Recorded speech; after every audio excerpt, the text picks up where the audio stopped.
G'day folks, time to give little Vicky a bit more attention. She loves attention, been demanding a fair bit of it lately with all the problems, which is what you get when you buy a basket case, and so far things are going pretty well. Time to pull the power steering pump out. As you can see, I've already sort of started, disconnected everything, used my vacuum recovery bottle to suck out all the fluid out of the pump, out of the lines. Definitely going to need purging through because it looks like a mixture and smells like a mixture of Dextron and Mercon. It's supposed to be all Mercon 5, but it looks like there's a mixture of everything in there, which is typical of something with a severe leak. People just buy whatever they can get their hands on and top it up, particularly generic power steering fluid. So I'm going to do all of that. I've got a seal kit, which the parts supplier said a cross-reference or comparison to what I've got. I'm going to double check that before I open it because it's about $70. It says actually for a Nissan Bluebird, but we'll find out about that when I get to it. If it looks right, then I'll use it. If it doesn't, well, I'll take it back and get my $70 back. It's a fairly expensive little packet. But yeah, that's my oil recovery bottle. Used to be what was an R22 or R134A refrigerant cylinder. Now it's got liquid in for well, any kind of recovery, and that's just a vacuum point. The old compressor just chugs away very slowly and pulls a vacuum. Where'd the hose go?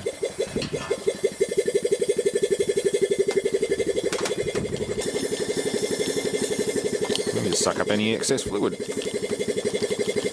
Same with the fittings.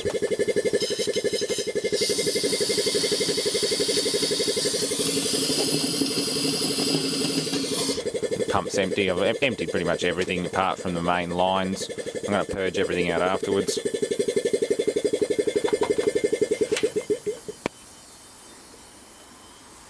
So yeah, it's working pretty well. It's not going to stay there, is it? It's a bit of a mess out here.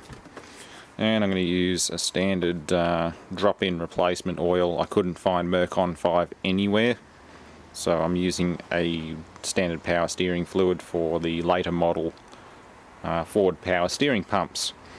This is the stuff they use when they get worn or they're just noisy. Apparently it saved them a recall.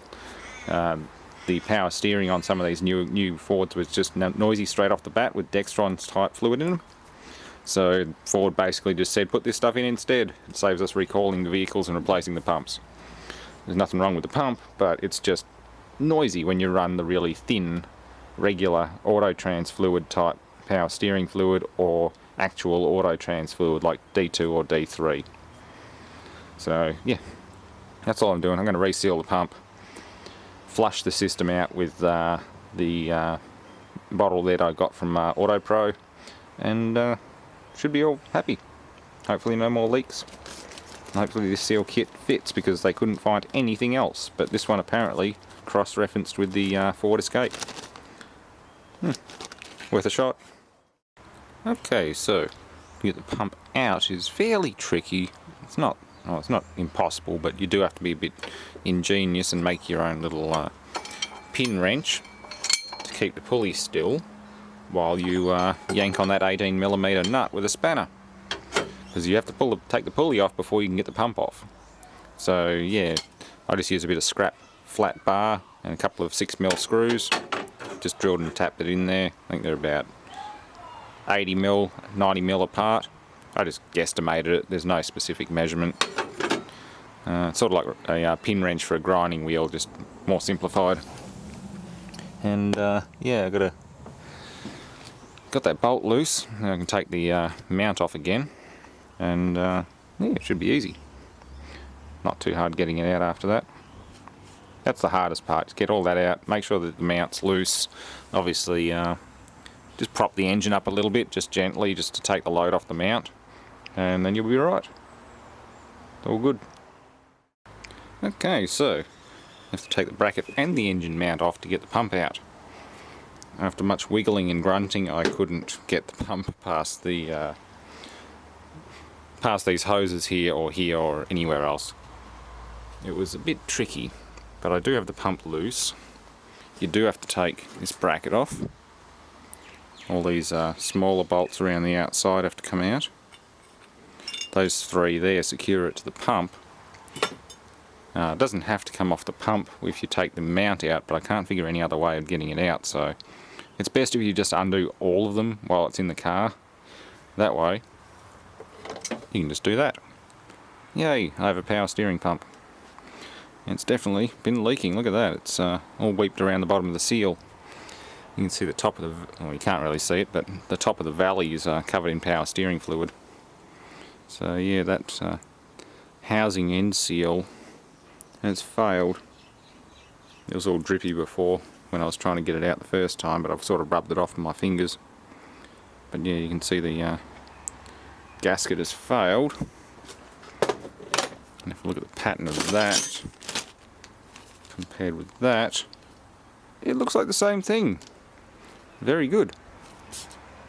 Yeah, the bolt pattern looks the same anyway. There's a lip seal in there.